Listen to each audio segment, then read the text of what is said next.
نحمده ونصلي على رسوله الكريم اما بعد فاعوذ باللہ من الشیطان الرجیم بسم اللہ الرحمن الرحیم۔ معزز سامعین و سامعات، السلام علیکم ورحمۃ اللہ وبرکاتہ۔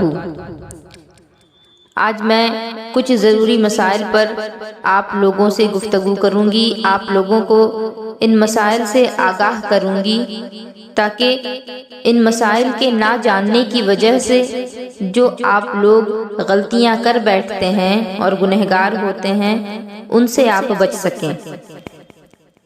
سب سے پہلی چیز، کیا قربانی کا گوشت 3 دن کے بعد کھایا جا سکتا ہے؟ یہ سوال اکثر عوام علماء سے کیا کرتے ہیں۔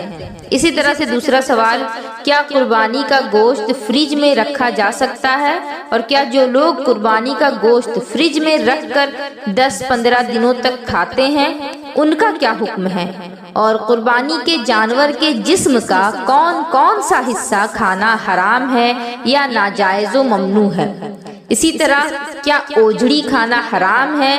کیونکہ اس کے بارے میں بہت سارے سوالات اٹھتے ہیں، کچھ لوگ حرام کہتے ہیں، کچھ لوگ ناجائز کہتے ہیں، کچھ لوگ مکروہ کہتے ہیں۔ اور اسی طرح سے کیا قربانی کا گوشت 3 حصوں میں بانٹنا ضروری ہے؟ اور ایک سوال جو بہت زیادہ ضروری اور بہت اہم ہے، کیونکہ خواتین کو بہت سارے مسائل درپیش ہوتے ہیں اور اس کی وجہ سے جو پرانے خیالات کی خواتین ہیں، بوڑھیاں ہیں، وہ ان چیزوں پر بہت زیادہ سوال کرتی ہیں کہ کیا حیض والی عورت قربانی کا گوشت چھو سکتی ہے؟ یعنی جو عورت پیریڈز کی حالت میں ہو، کیا وہ قربانی کا گوشت چھو سکتی ہے؟ کیونکہ قربانی کے گوشت کو باقی گوشت جو ہوتے ہیں ان سے زیادہ اہمیت اور فضیلت ملی ہے، اس وجہ سے یہ سوال پیدا ہوتا ہے کہ کیا قربانی کا گوشت پیریڈز والی عورت چھو سکتی ہے، اسے پکا سکتی ہے؟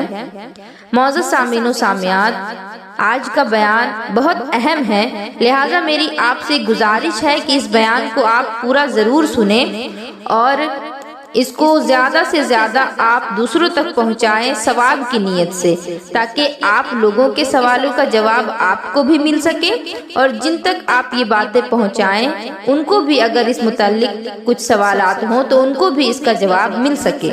اور اگر آپ کو اس بیان سے واقعی میں کوئی فائدہ پہنچتا ہے تو آپ کم از کم اس بیان کو 10,000 لائکس تک ضرور پہنچائیں۔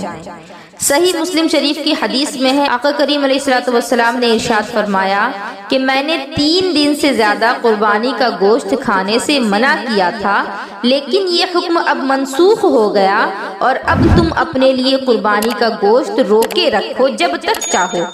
ملا علی قاری علیہ الرحمہ فرماتے ہیں کہ حضور علیہ الصلوۃ والسلام نے 3 دن سے زیادہ قربانی کا گوشت رکھنے سے منع فرمایا تھا، بلکہ صحابہ کرام رضوان اللہ علیہم اجمعین کو صدقہ کرنا واجب قرار دیا تھا، لیکن فرماتے ہیں کہ بعد میں نبی کریم علیہ الصلوۃ والسلام نے اس کی اجازت عطا فرما دی، اور اب یہ بات تو سمجھ میں آ گئی کہ قربانی کا گوشت 3 دن سے زیادہ رکھا جا سکتا ہے، اس کو کھایا جا سکتا ہے۔ اور آج کے زمانے میں لوگوں کے پاس فریزر ہے جس میں کچھ لوگ مہینوں تک قربانی کا گوشت رکھتے ہیں، اس میں بھی کوئی حرج نہیں۔ یہ حکم شروعات میں تھا، لیکن جب اکثر لوگ قربانی کرنے لگے تو یہ حکم منسوخ ہو گیا۔ علماء کرام یہاں ایک بات بیان کرتے ہیں کہ قربانی کا جو گوشت فریج میں لوگ رکھتے ہیں جب تک چاہیں کھائیں، لیکن بہتر یہ ہے کہ 10 دنوں کے اندر اندر اس کو ختم کر لیں، کیونکہ پھر اس میں جراثیم پیدا ہونا شروع ہو جاتے ہیں۔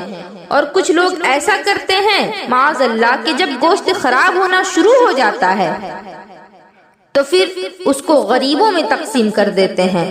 ایسا نہ کیا جائے، بلکہ ایسا کرنے پر آپ گنہگار بھی ہوں گے، کیونکہ آپ اپنے لیے یہ چیز پسند نہیں کرتے کہ خراب گوشت آپ کھائیں اور اپنے پریوار والوں کو کھلائیں، اپنے خاندان والوں کو کھلائیں، اور وہی خراب گوشت آپ غریبوں کو بانٹ دیتے ہیں۔ یہ کام اخلاقیات کے بالکل خلاف ہے، لہٰذا اس سے اجتناب کیا جائے، کیونکہ حدیث شریف میں آتا ہے کہ تم اپنے لیے جو پسند کرتے ہو وہی دوسروں کے لیے پسند کرو۔ تو یہ کہاں کا انصاف ہوا کہ جب تک گوشت اچھا تھا خود کھایا، گھر والوں کو کھلایا، اور جب خراب ہونے لگا تو غریبوں کو دے دیا۔ اب رہی بات قربانی کے گوشت کو تقسیم کرنے کی، تو مسئلہ یہ ہے کہ فقہا نے واضح طور پر لکھا ہے کہ جو قربانی کرتے ہیں اگر وہ تنگ دست ہیں، غریب ہیں، جن کو عام دنوں میں گوشت میسر نہیں ہوتا، تو وہ اگر تقسیم نہ کر کے سارا کا سارا گوشت رکھ لیں تو ان کے لیے یہ افضل ہے، بہتر ہے، تاکہ ان کے گھر والے کھا سکیں۔ اور دوسری صورت یہ ہے کہ ایسی کوئی بات نہیں، یعنی غریب نہیں، آپ گوشت اکثر کھایا کرتے ہیں، پھر بھی اگر آپ چاہیں تو سارا گوشت رکھ سکتے ہیں۔ شریعت نے آپ کو مجبور نہیں کیا کہ آپ کو گوشت بانٹنا ہی ہوگا، فرض یا واجب نہیں، لیکن یہ صورت افضل اور بہتر بھی نہیں۔ اگر اللہ نے آپ کو دیا ہے، آپ کو نوازا ہے، اور آپ بانٹ کر کے بھی آرام سے اپنے حصے کو کھا سکتے ہیں، اور آپ کے پاس اتنی وسعت ہے کہ آپ بعد میں بھی خرید سکتے ہیں، تو پھر اللہ کے راستے میں آپ ضرور دیں۔ ان سب کے باوجود بھی اگر کوئی سارا گوشت رکھ لیتا ہے تو وہ گنہگار نہیں ہوگا۔ شریعت اس چیز کو صاف صاف بیان کرتی ہے کہ اگر سارا گوشت رکھ لیا جائے تو بندہ گنہگار نہیں ہوگا۔ لیکن ایک صورت جو کہ افضل ہے، جو کہ سب سے بہتر ہے، گوشت کے 3 حصے کریں، ایک حصہ اپنے گھر والوں کے لیے، ایک حصہ رشتہ داروں کے لیے، اور ایک حصہ غریبوں اور مساکین کے لیے، تاکہ غریبوں تک گوشت پہنچ جائے۔ شروع اسلام میں جب قربانی ہوتی تھی تو آقا کائنات صلی اللہ تعالی علیہ وسلم نے فرمایا تھا کہ کوئی بھی اپنے گھر میں قربانی کے گوشت کو 3 دن سے زیادہ نہ رکھے، تقسیم کر دے، کیونکہ اس وقت لوگوں کی مالی حالت درست نہیں تھی۔ پھر جب فراخی ہو گئی تو آپ نے اس کی اجازت دے دی کہ گوشت اپنے گھروں میں رکھیں، کیونکہ اب زیادہ لوگ قربانی کرنے لگے تھے، اور اب اسی پر عمل بھی ہوتا ہے۔ بہرحال بہتر یہ ہے کہ آپ 3 حصے کیجئے، اور بڑے خوش دلی کے ساتھ 3 حصے کیجئے۔ کچھ لوگ ایسا بھی کرتے ہیں کہ اپنے حصے میں بہترین قسم کا گوشت رکھتے ہیں، اچھی اچھی بوٹیاں رکھ لیتے ہیں، اور عورتوں کی فرمائش ہوتی ہے کہ گوشت رکھ لو، ایسا رکھو ویسا رکھو، قیمہ بنانا ہے، بریانی بنانی ہے، وغیرہ وغیرہ۔ خود کے لیے تو اچھا گوشت رکھ لیا، اور اگر آپ کے گھر کسی نے اچھے قسم کا گوشت بھیجا ہے تو آپ بھی اس کے پاس اچھا ہی گوشت بھیجتے ہیں، اور اگر کسی کے یہاں سے اچھا گوشت نہیں آیا تو آپ اس کو بھی اسی قسم کا بھیج دیتے ہیں، اور اگر کسی کے گھر سے آیا ہی نہیں تو آپ اسے چھوڑ دیتے ہیں کہ اس نے تو دیا ہی نہیں تو میں دے کے کیا کروں۔ یہ چیزیں اپنے ذہن و دماغ سے نکالیں، آپ خوش دلی کے ساتھ بانٹیں، جتنا زیادہ ہو سکے اتنا بانٹیں، اور اگر کسی کے گھر سے نہیں آیا ہے تو پھر آپ تحقیق کریں کہ کیا ان کے گھر پہ قربانی ہوئی تھی یا نہیں ہوئی تھی۔ اگر نہیں ہوئی تو ضروری طور پر ان کے یہاں گوشت پہنچائیں۔ اور سب سے بری چیز ہمارے معاشرے کی یہ ہے کہ جتنا بھی ردی قسم کا گوشت ہوتا ہے وہ غریبوں کو دے دیا جاتا ہے۔ وہ غریبوں کو دے دو کیونکہ وہ تو کھا ہی لیں گے، انہیں تو گوشت میسر ہوتا نہیں، انہیں جیسا ملے گا وہ کھا لیں گے۔ ایسا کرنا بہت غلط ہے، بلکہ ایسا کرنے پر آپ گنہگار بھی ہوں گے، کیونکہ اگر کوئی صدقہ کرتا ہے تو وہ سب سے پہلے اللہ رب العزت کے دستے قدرت میں جاتا ہے اور پھر وہ کسی دوسرے کے پاس پہنچتا ہے۔ لہٰذا ان چیزوں کا خیال رکھیں کہ اچھے سے اچھا دینے کی کوشش کریں۔ اس کی ایک صورت یہ بھی ہے کہ تھوڑا بہت اچھا گوشت آپ رکھ لیں اور باقی سب کو مکس کر دیں، سب کو ملا دیں، اور اس کے پھر 3 حصے کیے جائیں، اور اس میں سے ایک حصہ رشتہ داروں کو دیں، ایک حصہ غربا کو دیں، اور ایک حصہ اپنے پاس رکھیں۔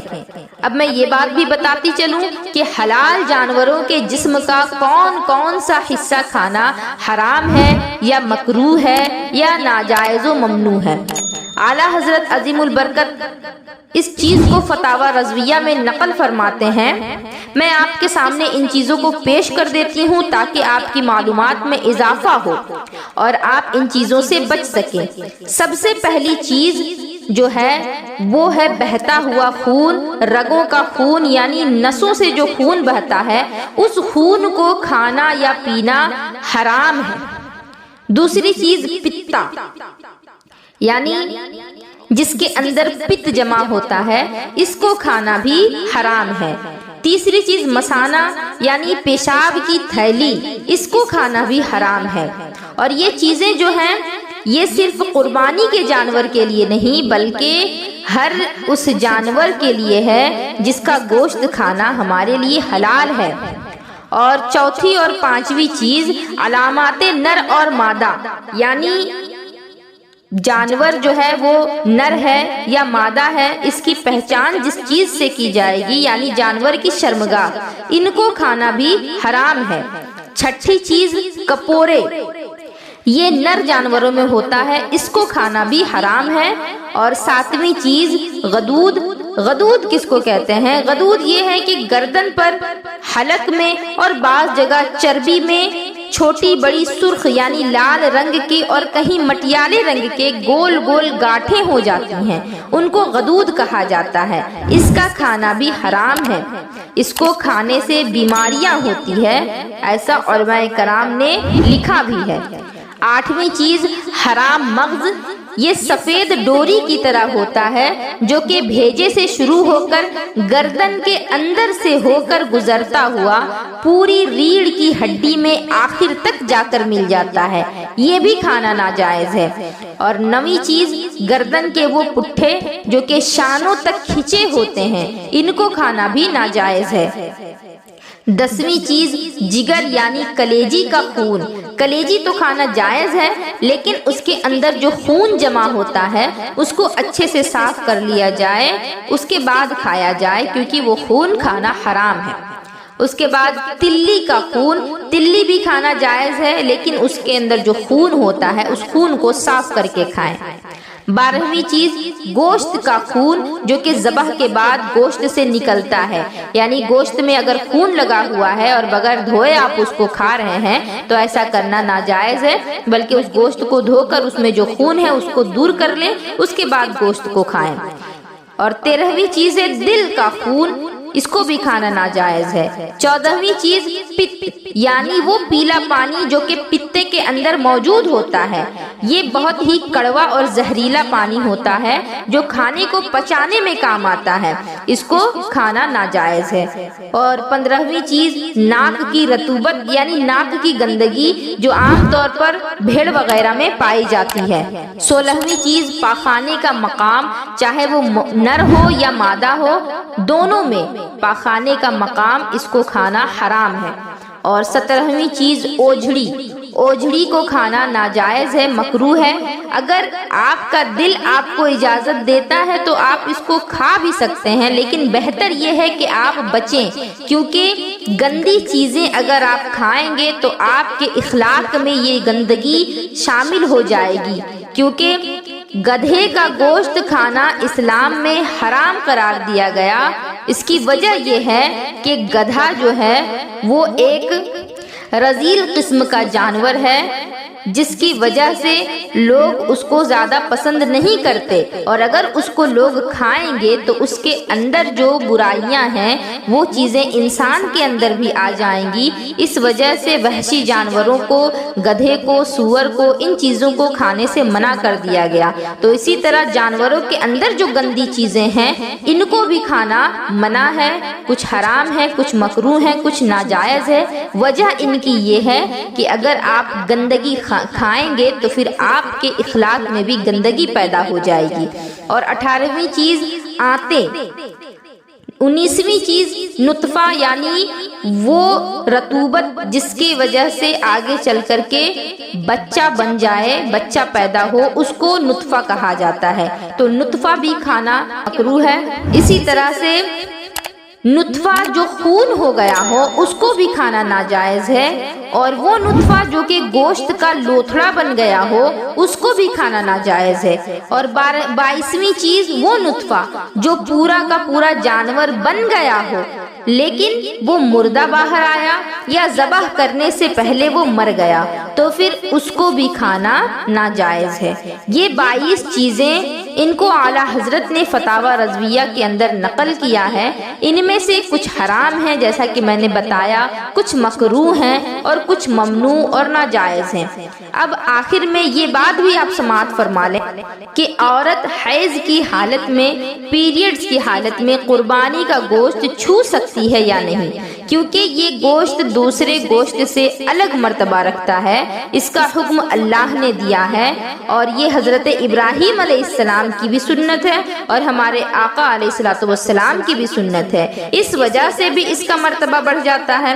اب رہی یہ بات کہ پیریڈز میں عورت قربانی کے گوشت کو چھو سکتی ہے یا نہیں، تو اس کا جواب ہے کہ بالکل ہاں، عورت حیض کی حالت میں، پیریڈز کی حالت میں بھی قربانی کا گوشت چھو سکتی ہے، اس کو پکا سکتی ہے اور کھا بھی سکتی ہے، اس میں شرعاً کوئی حرج نہیں، شریعت اس کی پوری اجازت دیتا ہے۔ بس لوگوں نے اپنے من میں یہ باتیں گڑھ رکھی ہیں، یہ فضول خیال ہیں، ان سے توبہ کریں۔ آخر میں آپ سے پھر یہ گزارش کرتی ہوں کہ اس ویڈیو کو زیادہ سے زیادہ لوگوں تک ثواب کی نیت سے شیئر کریں، ثواب کی نیت سے لوگوں تک پہنچائیں، تاکہ آپ بھی ہمارے اس مشن کے حصے دار بن سکیں اور دوسرے بھی۔ وآخر الدعوانا ان الحمدللہ رب العالمین وما علینا الا البلاغ۔ السلام علیکم ورحمۃ اللہ وبرکاتہ۔